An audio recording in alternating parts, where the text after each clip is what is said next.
nous avons besoin de la sagesse. Et la sagesse, c'est vraiment quelque chose qui est rare. Qui est rare. Sans Dieu, on peut avoir une certaine sagesse. Oui, on a tous besoin d'une certaine sagesse pour vivre notre vie sur cette terre, mais la sagesse de Dieu, c'est tout à fait autre chose. C'est quelque chose de surnaturel, quelque chose qui vient du Saint-Esprit, c'est quelque chose de spirituel, et c'est un esprit aussi, un esprit de sagesse. Et c'est de cette sagesse que je veux parler. On peut voir dans la parole de Dieu combien des hommes, des femmes de Dieu ont été remplis par cet esprit de sagesse.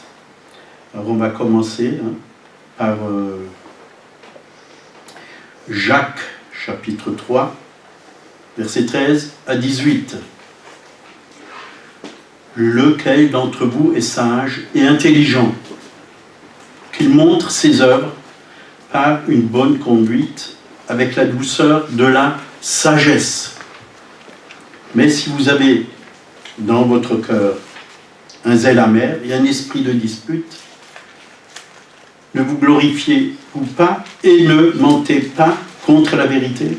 Cette sagesse n'est point celle qui vient d'en haut, mais elle est terrestre, charnelle, diabolique. Car là où il y a un zèle amer et un esprit de dispute, il y a du désordre et toutes sortes de mauvaises actions. La sagesse d'en haut, celle qui vient de Dieu, est premièrement pure, ensuite pacifique, modérée, pleine de miséricorde et de bons fruits, exemple de duplicité, d'hypocrisie. Le fruit de la justice est semé dans la paix par ceux qui cherchent la paix. Vous voyez, là, il nous est parlé de deux sortes de sagesse, celle d'en bas. Donc, et celle d'en bas, elle est terrestre, charnelle, vous voyez, charnelle, et même diabolique. La preuve que parfois, même dans les églises, dans les assemblées, on peut avoir un esprit de dispute, un esprit de concurrence. Un veut faire mieux que l'autre. Et c'est pas ce que Dieu nous demande. On a chacun un rôle, et un rôle différent. On n'est pas l'un meilleur que l'autre. On a tous reçu quelque chose de bon avec le Seigneur. Et c'est ce qu'on a reçu de bon qu'il faut apporter. Ce qui est mauvais, de toute façon, il faut le laisser au pied de la croix. Parce que Jésus a payé à Golgotha. Mais nous devons apporter vraiment ce que Dieu a mis en nous, et il a mis de bonnes choses en chacun d'entre nous. Il faut savoir reconnaître en l'autre les qualités. Regarder les faiblesses, regarder ce qui ne va pas dans l'autre, c'est facile. Mais si Dieu vous le montre, c'est pour prier. C'est pour prier. C'est ça la sagesse, c'est pas pour accuser. Vous voyez, cette femme qui a été accusée d'adultère, et que les pharisiens qui ont dit à Jésus, cette femme est une femme qui est prostituée, et dans la loi de Moïse, il est écrit qu'il faut lapider ce genre de personnes. Mais Jésus, il n'est pas venu pour accuser ou lapider, il est venu pour apporter la grâce. Il est même la grâce en personne. Et Jésus a eu la sagesse, et il a répondu à cette femme.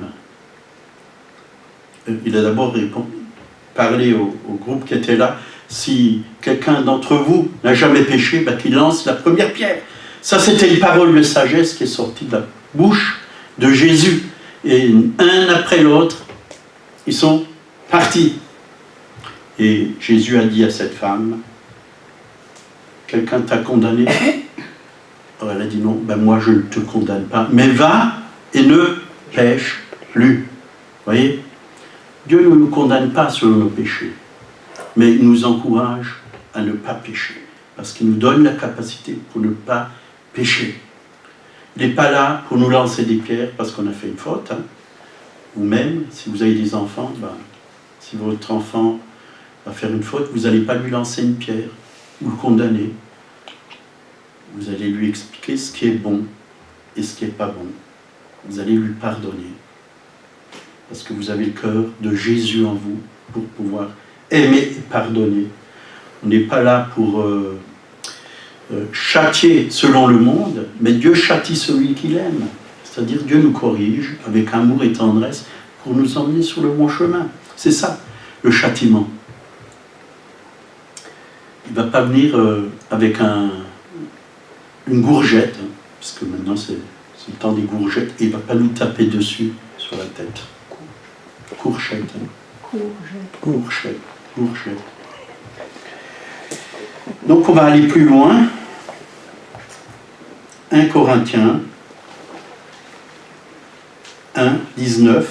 Là, il nous a dit « Je détruirai la sagesse des sages et j'anéantirai l'intelligence des intelligents. » En lisant cette parole, je me suis dit « Seigneur, là, tu as beaucoup de travail. Hein. » Parce que beaucoup se croient sages hein, et intelligents. Ils ne sont pas prêts d'aimer quelqu'un qui est un peu sale. Par exemple, la clochard. Parce qu'avec notre intelligence, on va juger. Et Dieu veut détruire nos jugements. Parce que Jésus n'est pas venu pour juger le monde. C'est bien marqué dans la parole de Dieu. Il est venu pour le sauver. Il est venu pour le sauver. Parce que tout le jugement de Dieu pour nos péchés, il a été mis sur Jésus à la croix il y a 2000 ans. Jésus a déjà jugé tous nos péchés sur la croix. Ils ont déjà été jugés. Ils ont déjà été mis sur lui. Les péchés passés, présents et à venir. Ils ont été déjà mis sur Jésus. Jésus a déjà réglé le problème du péché. Mais après, c'est à nous de le régler dans notre vie. Nos péchés, faut s'en débarrasser. Et Jésus nous a donné le Saint-Esprit. La loi de l'esprit de vie, dit, m'a affranchi de la loi du péché et de la mort. M'a affranchi, m'a libéré. M'a libéré. Et c'est vrai que bien souvent, on veut jeter la pierre, on veut juger les autres, mais d'abord il faut commencer par... Le jugement de Dieu commence par la maison de Dieu. Et ça a commencé à la croix de Golgotha. Moi, je ne suis pas un prédicateur qui va dire que Dieu va envoyer le jugement sur ce pays, et sur la France, et sur l'Alsace, et sur ci et ça. On entend beaucoup de ce genre de prophétie aujourd'hui. Mais Dieu veut envoyer sa grâce sur tout le pays, pour sauver les âmes avant tout. Et il veut que l'Église réalise que notre jugement, il a été mis sur Jésus à la croix. La religion, oui, veut juger. La religion veut condamner. Et on peut voir, c'était Pierre et Jean, je crois, dans la Bible, parce qu'ils ont vu que les gens étaient mauvais, ils ont dit « Seigneur, on va prier pour que Dieu envoie le feu du ciel. » Ça, c'est un esprit amer. Ce n'est pas l'esprit d'amour.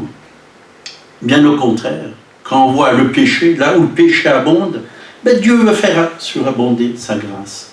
C'est-à-dire que Dieu veut envoyer sa grâce sur ce pays pour sortir les gens du péché, pour les libérer, pour leur révéler qu'il est amour, qu'il veut les sauver, qu'il peut vraiment les libérer.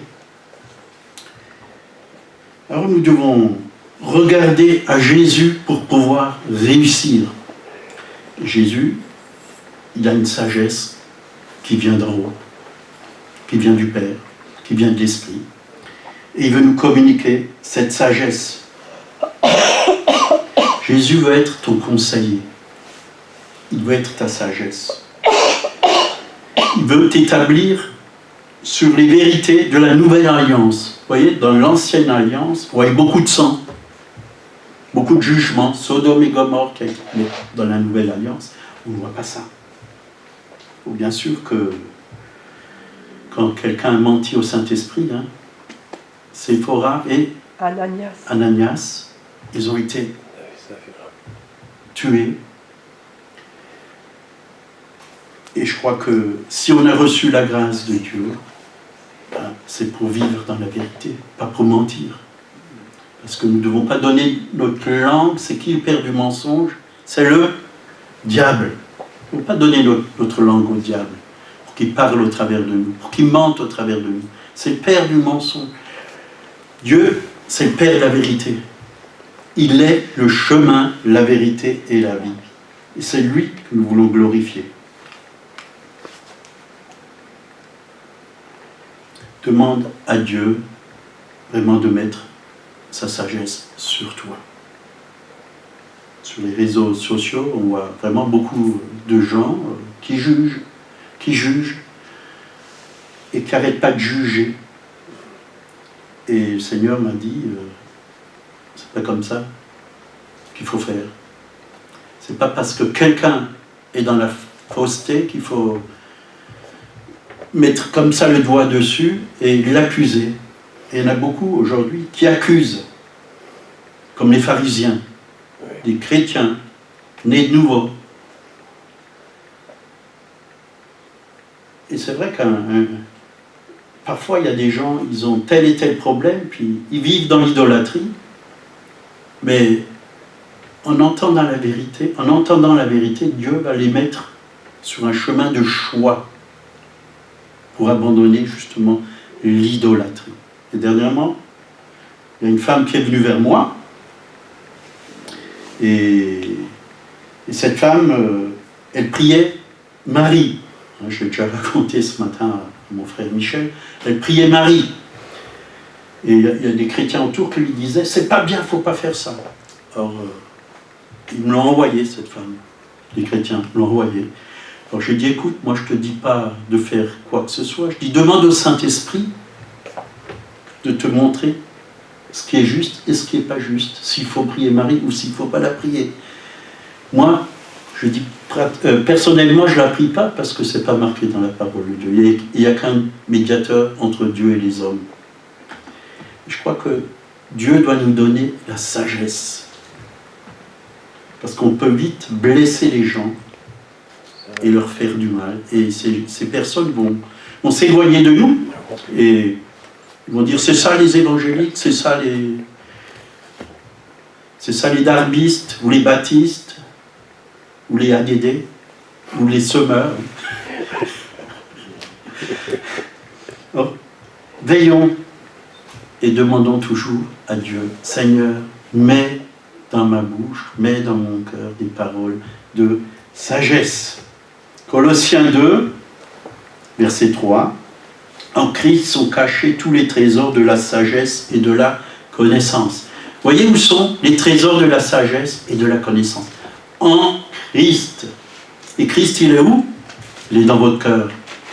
Alors il peut mettre sur votre bouche la sagesse, l'intelligence, pour pouvoir agir, pour pouvoir se manifester. Vous voyez, Thierry Kopp, il nous avait raconté une histoire qui est vraie, qu'il a vécue.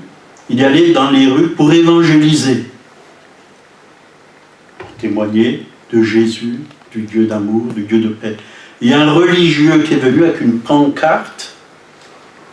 Il a écrit « Dieu va vous détruire, c'est le temps du jugement ». Et il s'est promené, il faisait peur tout le monde et faire fuir tout le monde. C'est pas de la sagesse. Et ils sont allés voir cet homme, il a dit « écoutez, nous on est là pour apporter la grâce et apporter le salut, pas le jugement.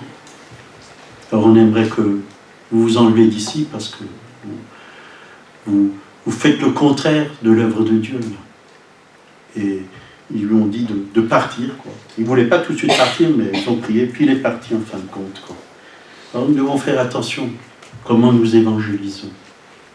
Il y a une manière d'évangéliser, il y a une manière de parler, une manière de voir les choses. Même si c'est vrai ce qu'on dit, mais avec quel esprit on le dit? Pour accuser ou pour aimer?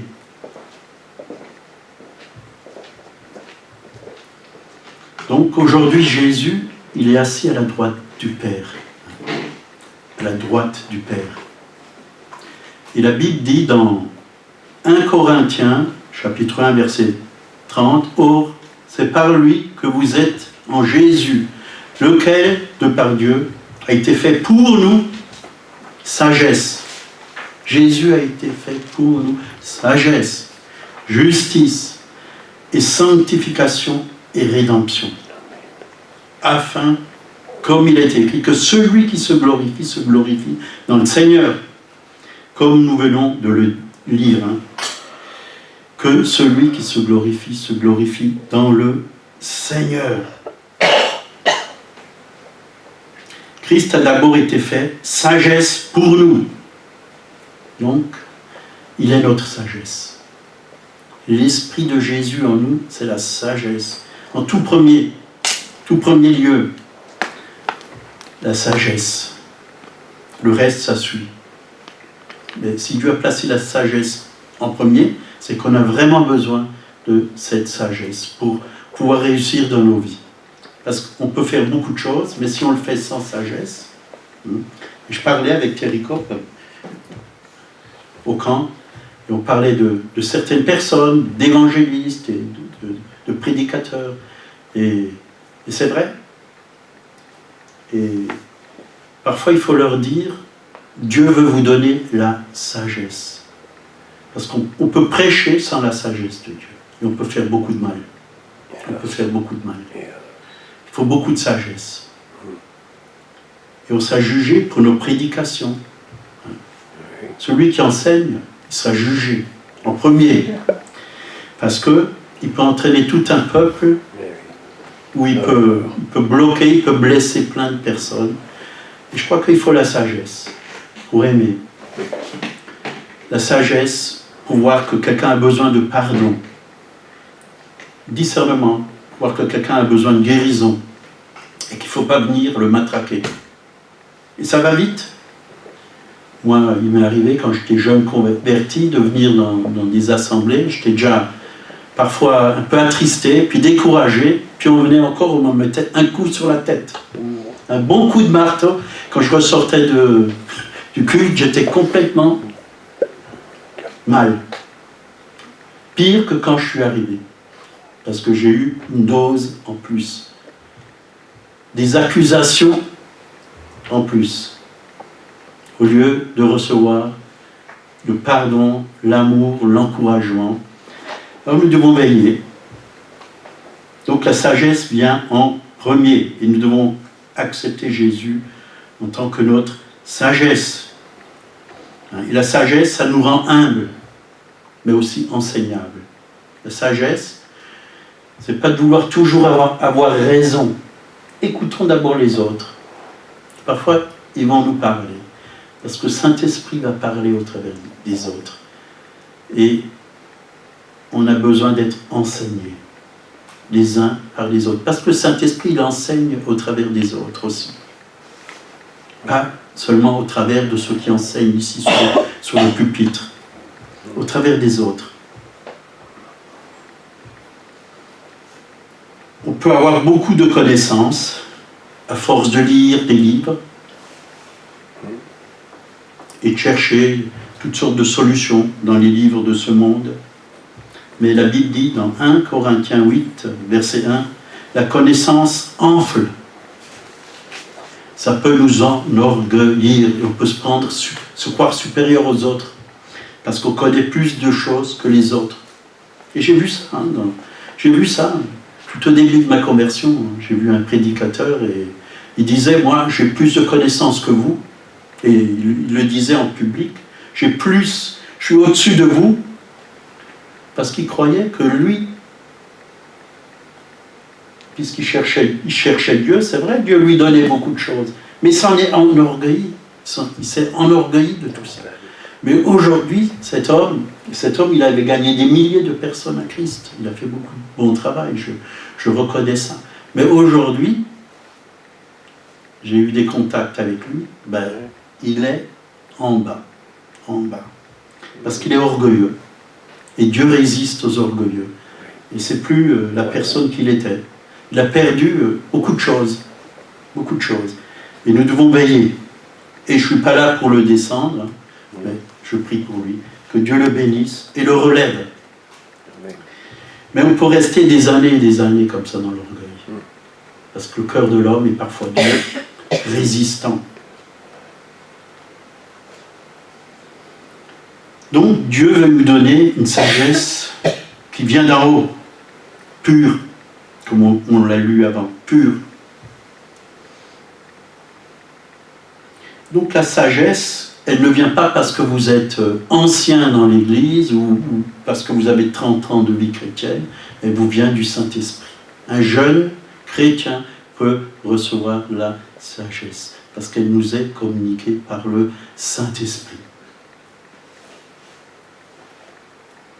Même si vous n'êtes pas instruit, mais l'esprit de sagesse, si vous demandez au Seigneur de se manifester dans votre vie, vous allez l'avoir. Et parfois on est même étonné. Quand j'étais jeune, très jeune converti, je venais à peine de me convertir, j'étais émerveillé parfois par les paroles. Quand je témoignais, des paroles qui sortaient de ma bouche pour des réponses à des êtres humains. Mais c'était vraiment la sagesse de Dieu qui sortait de ma bouche. Tu n'as pas besoin de 20 ans, 30 ans, 40 ans, 50 ans de vie chrétienne pour manifester la sagesse. Dieu veut te la donner dès la nouvelle naissance.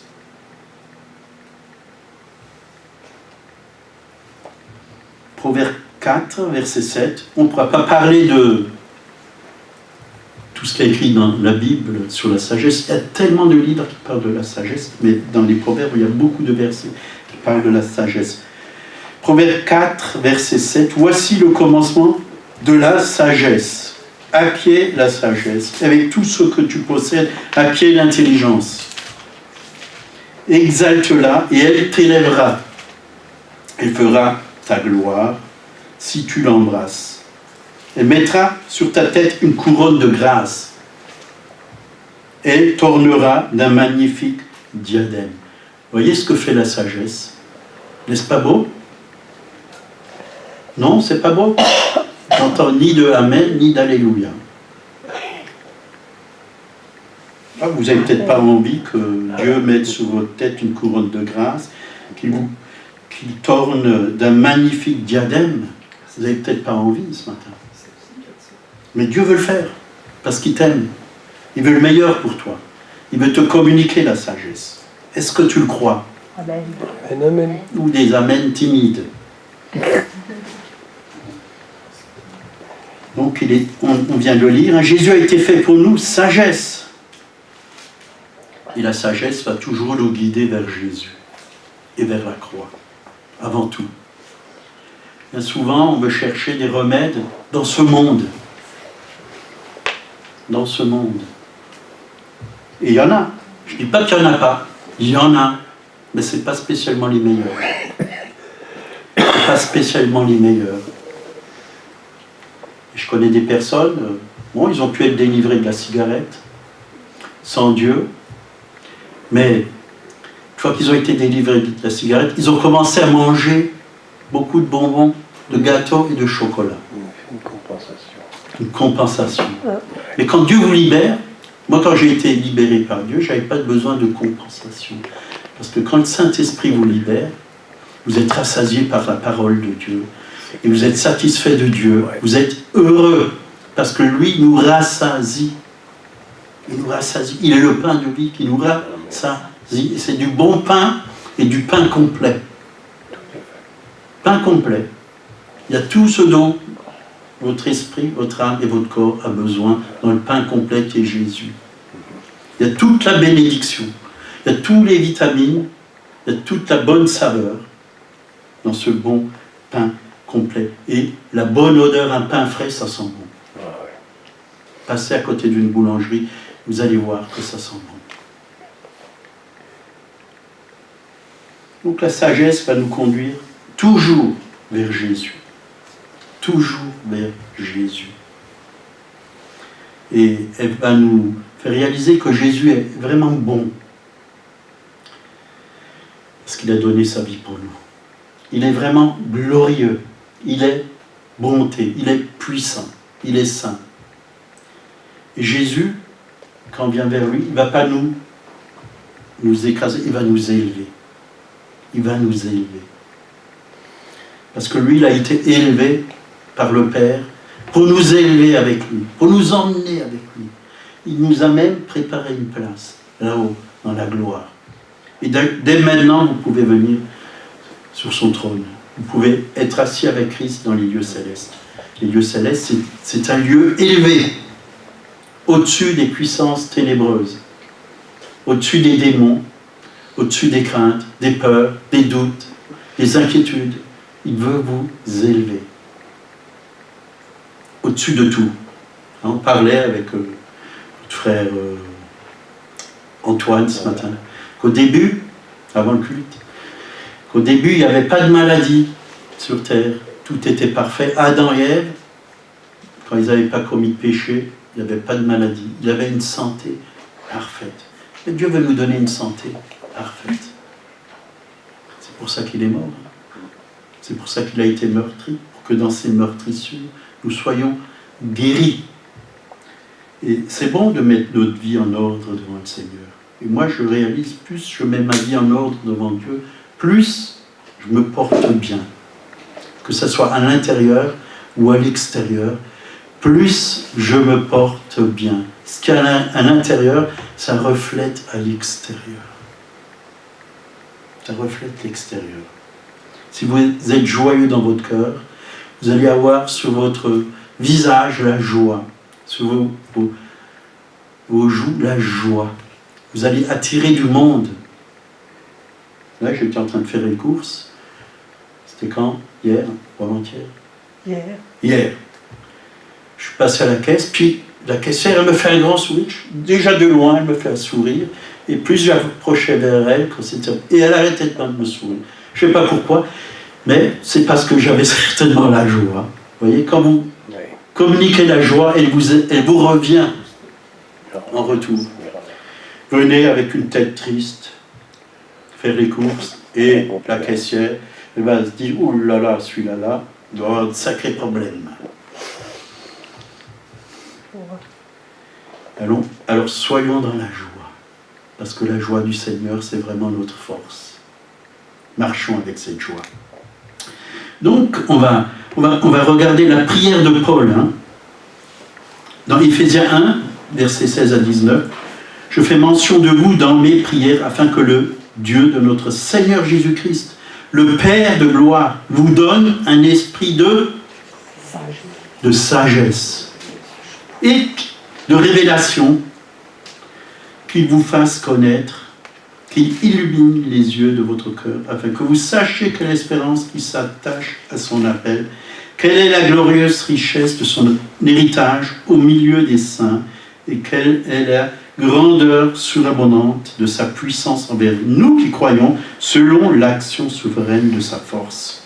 Vous voyez, la sagesse, qu'il vous donne un esprit de sagesse. Voilà ce que Paul voulait pour les chrétiens, qu'il vous donne un esprit de sagesse.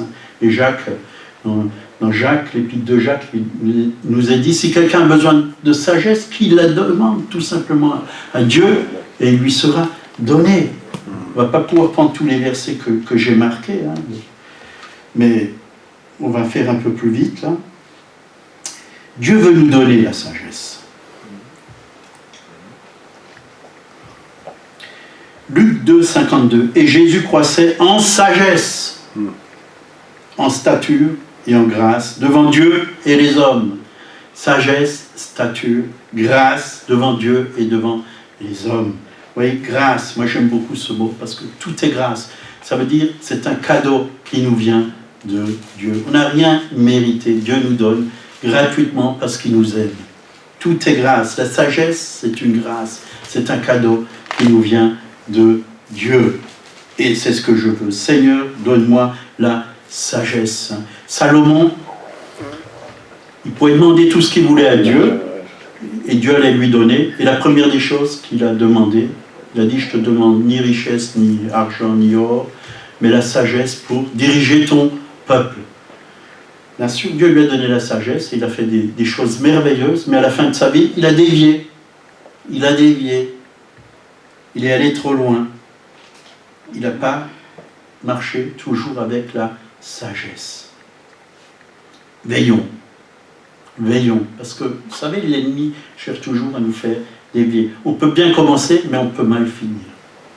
Alors, ce qui est important, c'est de bien commencer et de bien finir. Ésaïe 11 nous parle des 7 esprits de Dieu. Hein. Ça ne veut pas dire maintenant que Dieu il a 7 esprits. Hein. Il n'en a qu'un. Mais dans cet esprit, il y a 7 manifestations. Hein. Ésaïe 11, versets 1 et 2. Puis un rameau sortira du trône d'Isaïe, un rejeton naîtra de ses racines. L'esprit de l'Éternel reposera sur lui. En premier lieu, il est cité l'esprit de sagesse, d'intelligence. Vous n'avez pas remarqué sagesse et intelligence, ça marche ensemble. Ou révélation. Hein, révélation. L'esprit de conseil et de force, l'esprit de connaissance et crainte de l'Éternel. Donc, si tu es né de nouveau, tu reçois toutes ces choses que nous venons de citer dans Isaïe. Tu reçois la sagesse, l'intelligence, la crainte de l'Éternel, esprit de force. Tu reçois toutes ces choses, intelligence. Tu reçois. Prends-les, proclame-les. Je suis un être intelligent, parce que l'Esprit de Dieu est un esprit d'intelligence. Ne dites jamais « je suis bête ». Combien de fois j'entends des gens dire « ah, qu'est-ce que je suis bête ». Si vous croyez que vous êtes bête, Dieu ne vous a pas créé bête, il vous a créé être humain, avec une intelligence. Vous n'êtes pas bête. Dieu nous a déposé cela à l'intérieur de nous, mais nous devons vraiment prendre ce cadeau que Dieu nous donne, nous devons le prendre et l'utiliser pour sa gloire. 2 Timothée 1, verset 7, ça c'est un verset qui m'a beaucoup aidé, parce que j'étais un homme très timide avant ma conversion. Car ce n'est pas un esprit de timidité que Dieu nous a donné, mais un esprit de force, d'amour et de sagesse. Donc quelque chose que Dieu ne nous a pas donné, c'est quoi ? La timidité. Dieu ne nous l'a pas donnée. Si vous l'avez, elle ne vient pas de Dieu. C'est un autre esprit. C'est un autre esprit. Vous pouvez rejeter cet esprit de timidité. Dieu ne vous l'a pas donné. Mais vous pouvez prendre cet esprit d'amour, l'esprit de force, d'amour et de sagesse. Ça, Dieu vous l'a donné. Vous l'avez. Vous pouvez le proclamer. Seigneur, merci pour la force. Que le faible dise, je suis fort. Merci pour l'amour. L'amour de Dieu est déversé dans nos cœurs, Romains 5,5, par le Saint-Esprit. Merci pour l'amour. Et merci pour la sagesse, c'est l'esprit de sagesse.